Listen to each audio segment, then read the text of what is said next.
And finally, the second game that has been monopolizing my time is Toontown. So, I don't know how many listeners know or remember Toontown.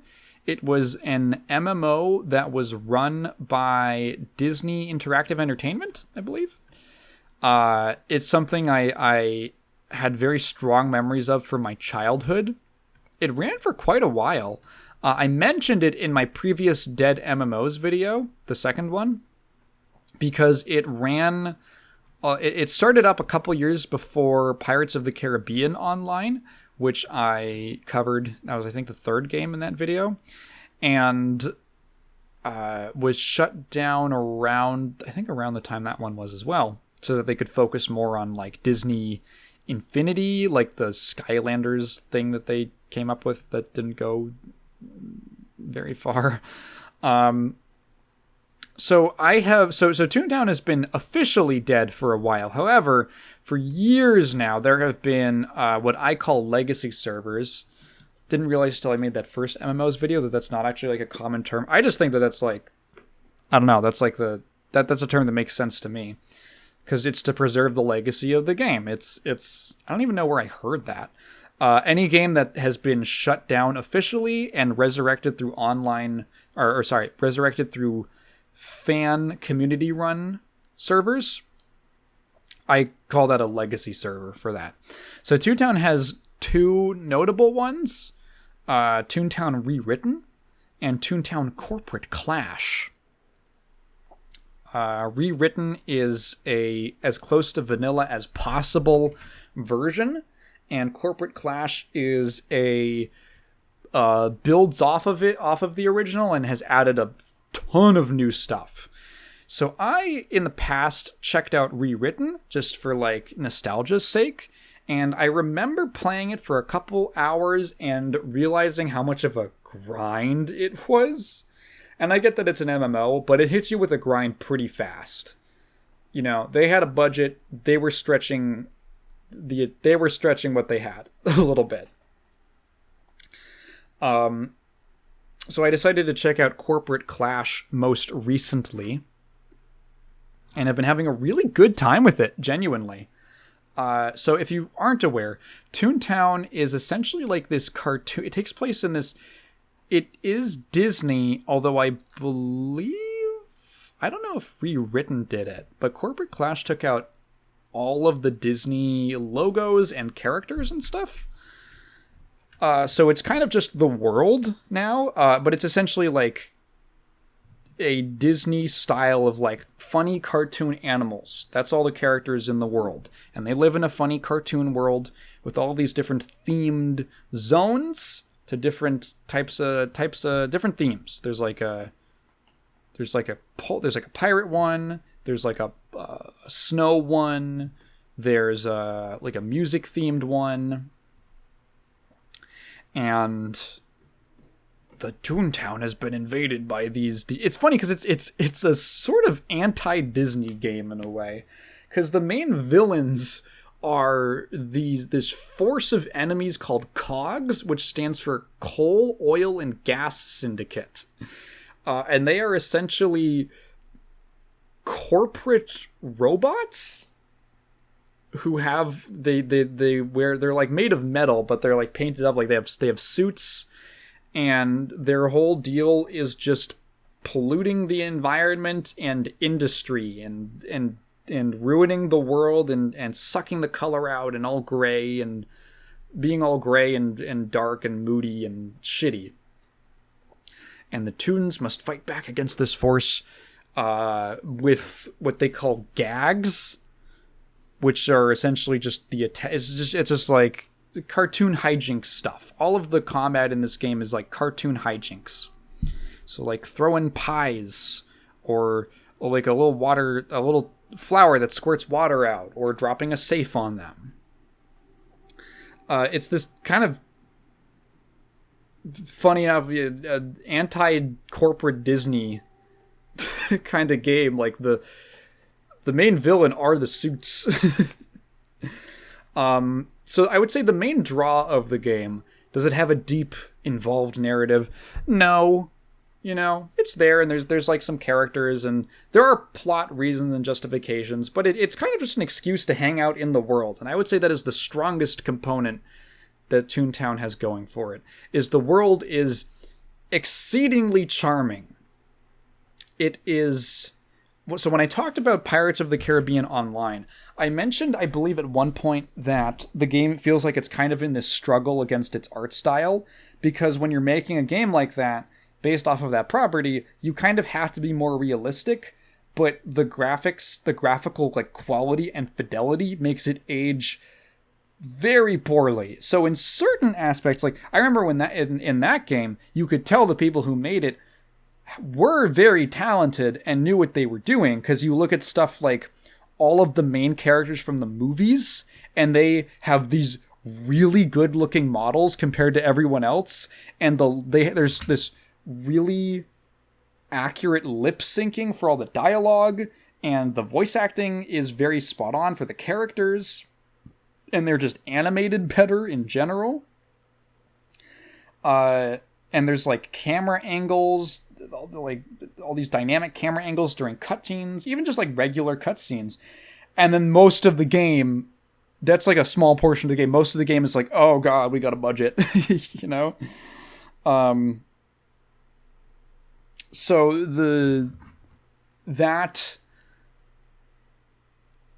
those things kind of clashed against each other. Toontown does not run into that problem nearly as much because it's so stylized. Everything is almost made to look like a theme park. Well, there is a Toontown at one of the Disneylands or Disney Worlds or something, and it's like all these big sets and stuff like that, and these big walls that are meant to look like buildings and things like that. Facades, I guess you would call them. And that means that because it's so stylized, and it's supposed to look it's not supposed to look like a real place. It's supposed to look like an impression of a place.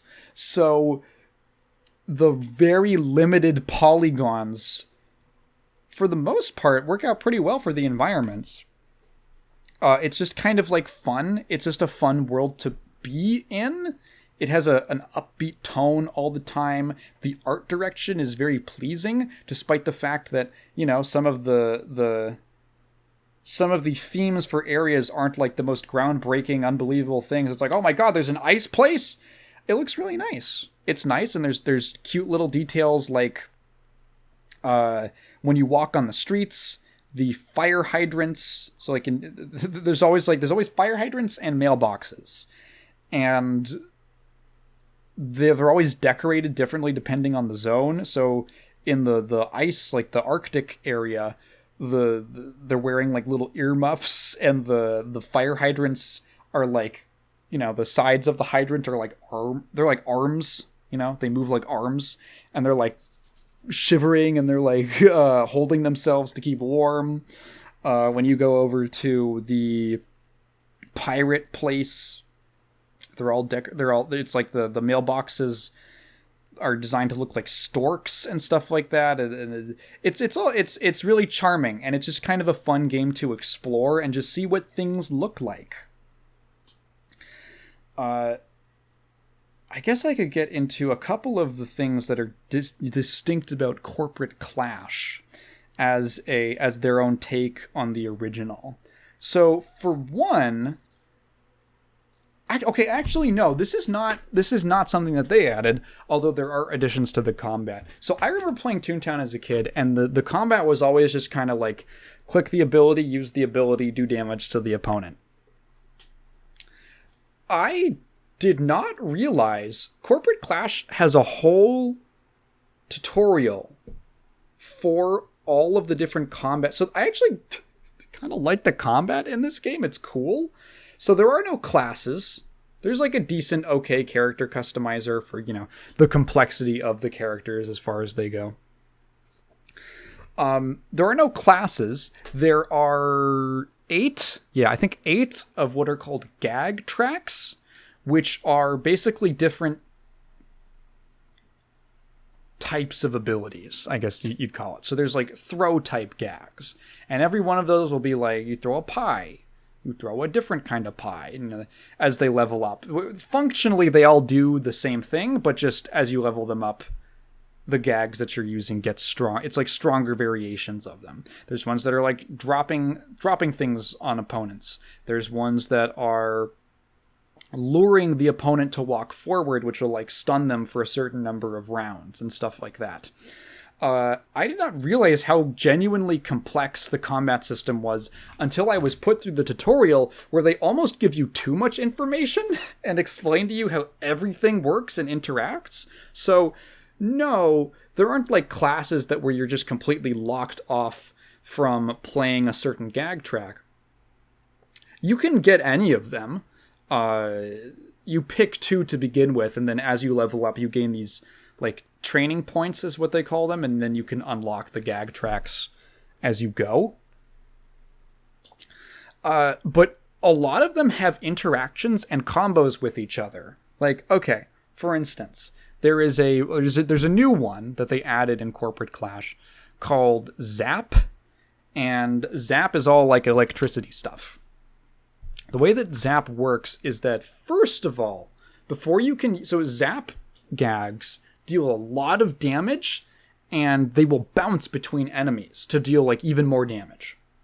However, you cannot use Zap on a cog until you've hit them with a squirt gag. I hate that it's squirt. Hey, if you find a squirter, marry her.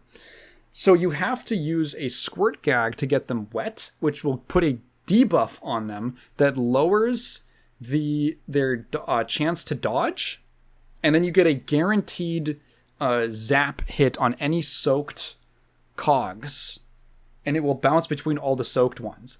But also, when you use a squirt on a cog, it bounces to the other. It like also hits AOE. It has like a splash radius.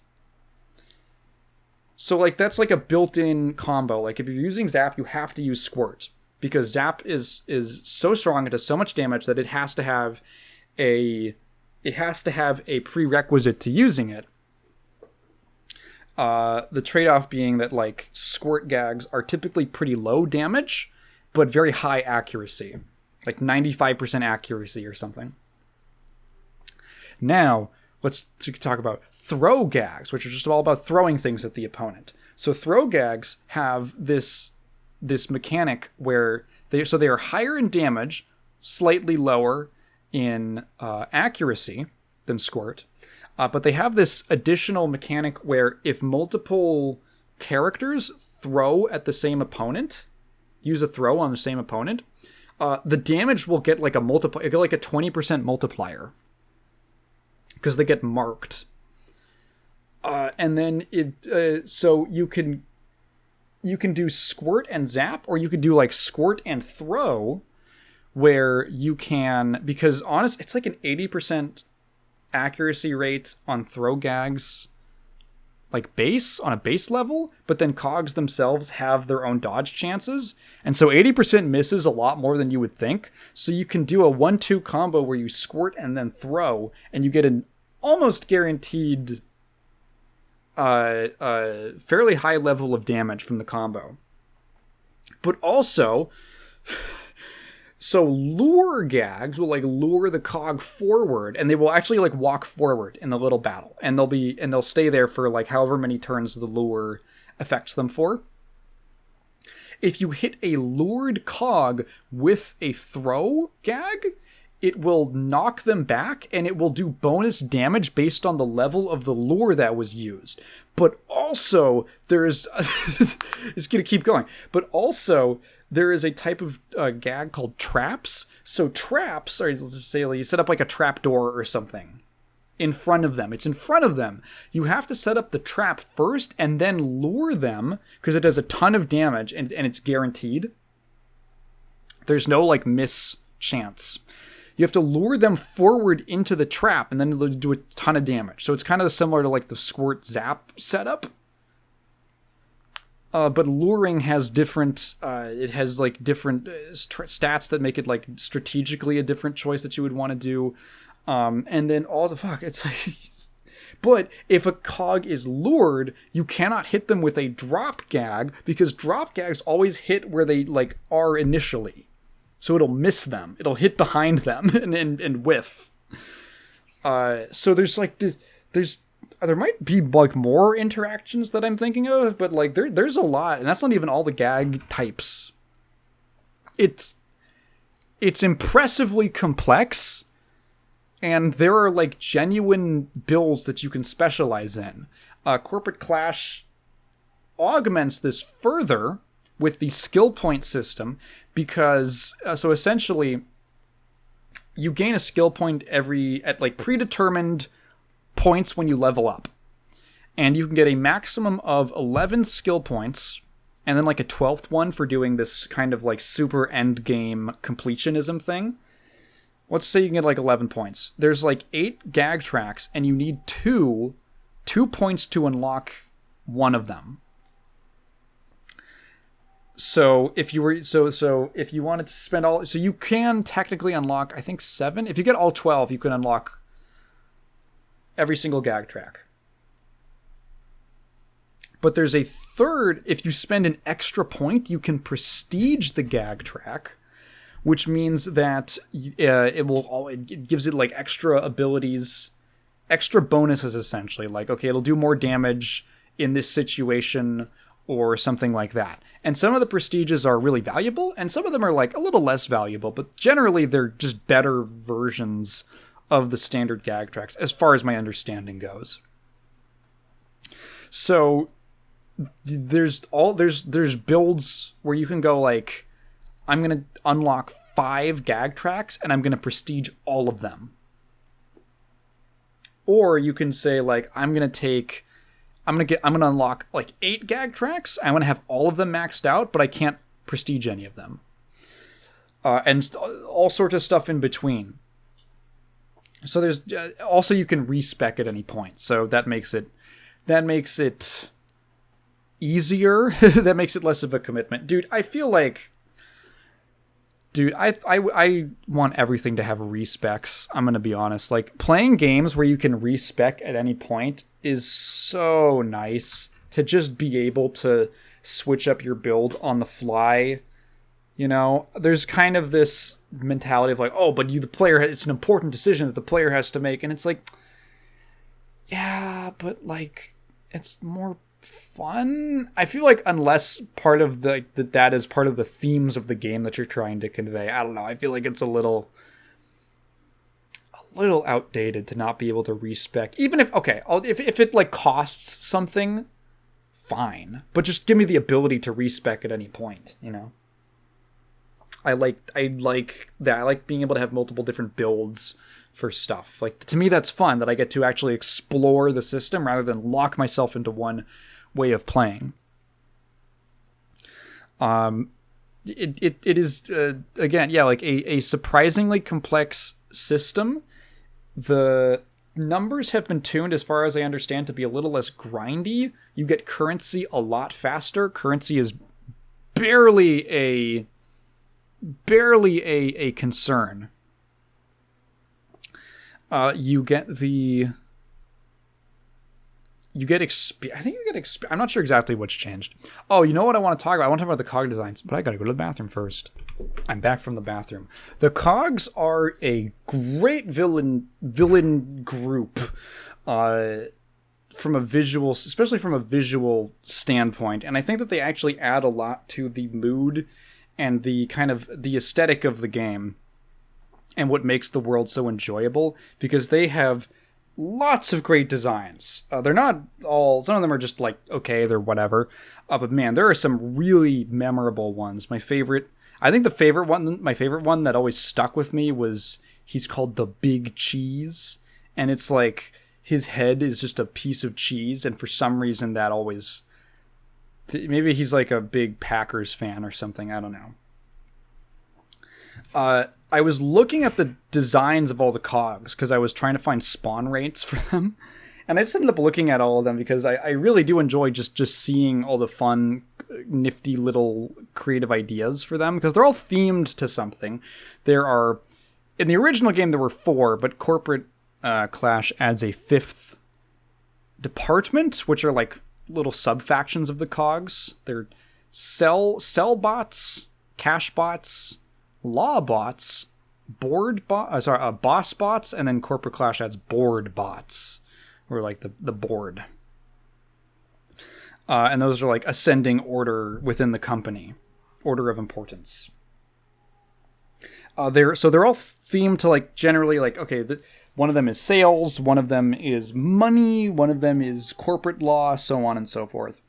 And they have designs that kind of riff on they riff on those ideas. So in I think the cash bots, there's one called the Penny Pincher who has like crab hands and he's like red and he's supposed to be like a crab.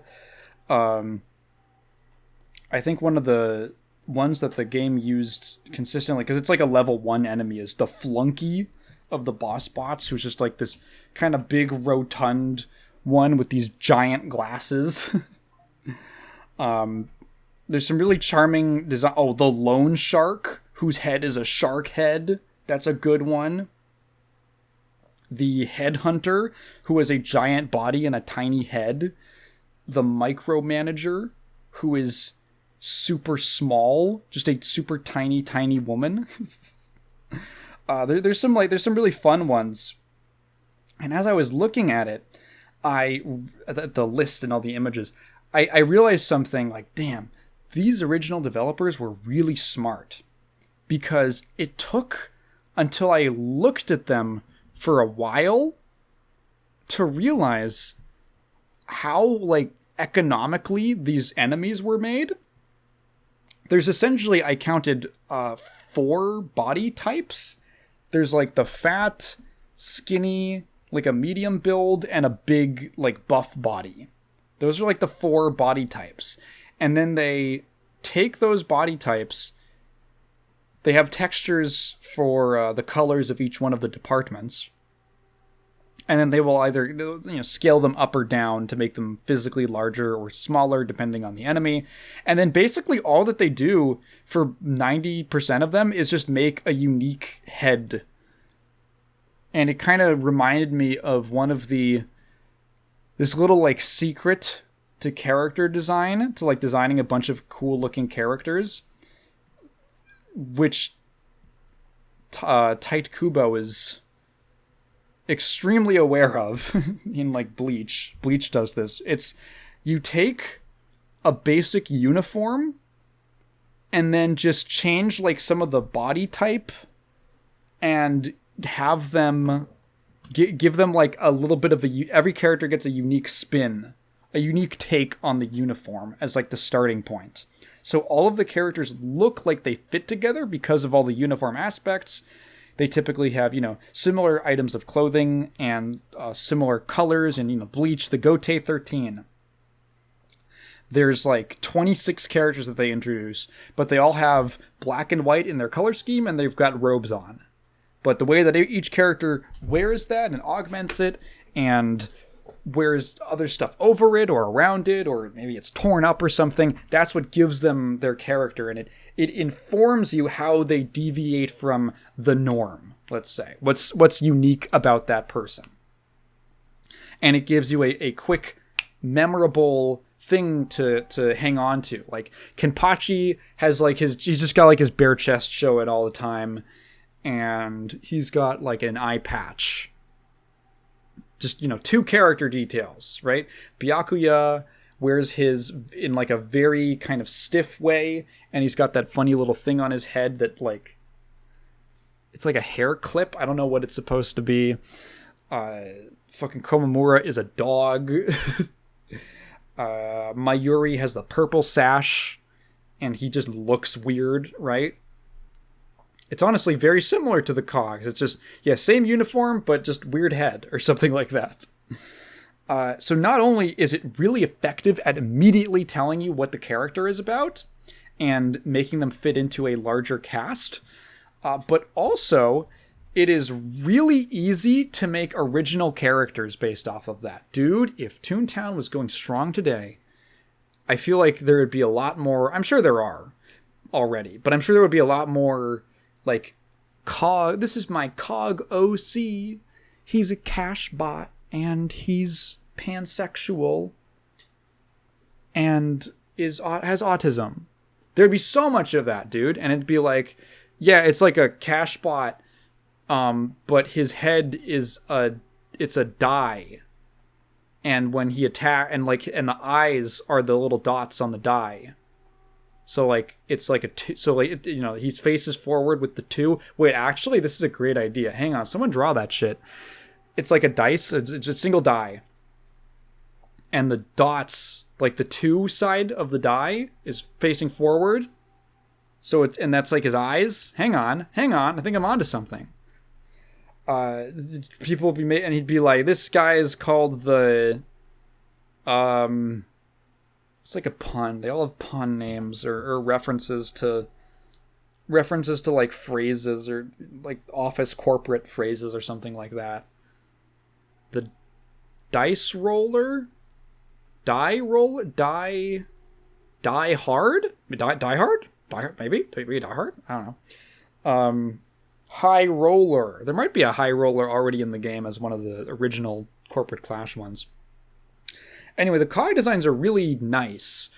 Remember when I talked about how the graphics are very primitive?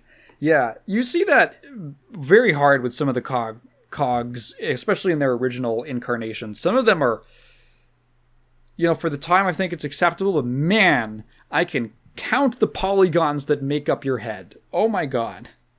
And the textures kind of awkwardly stretching over the planes and stuff like that.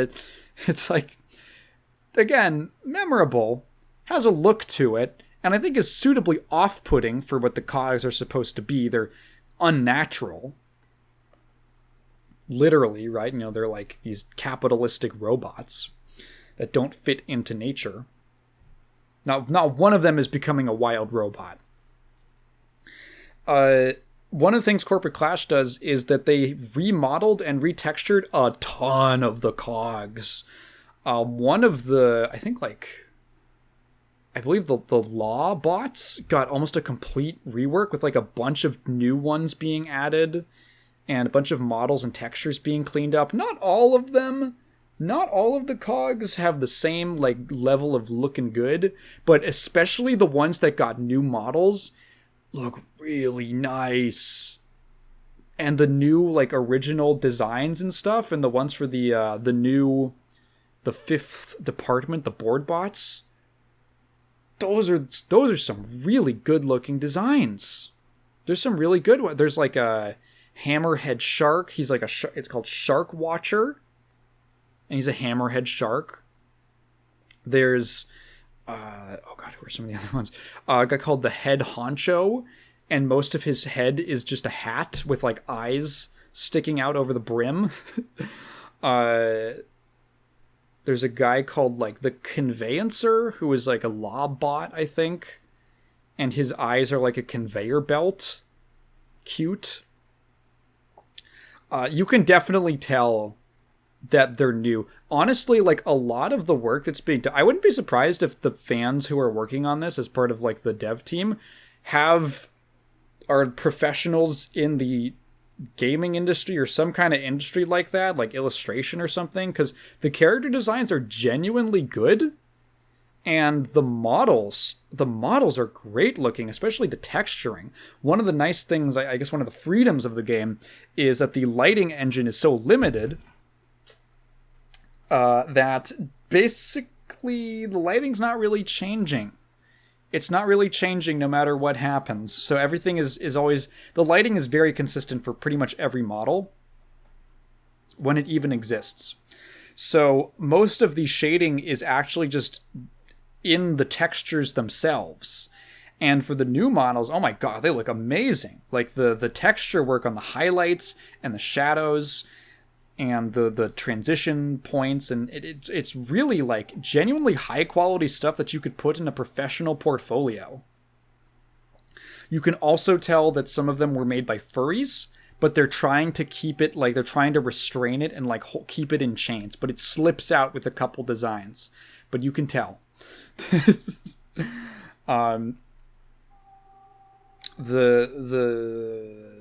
Yeah, I don't know. It's a fun, charming game that I like existing in.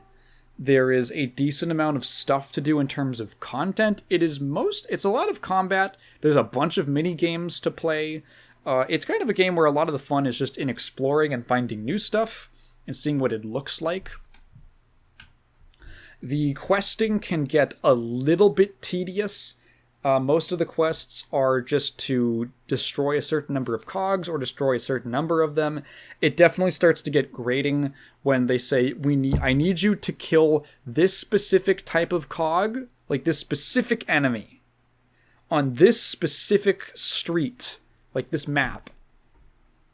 And I look at the wiki and the spawn rate on them is like 1.7. And I'm like, fuck, dude, I was running around for like 20 minutes just waiting for it to spawn. That's when it gets a little like on my nerves.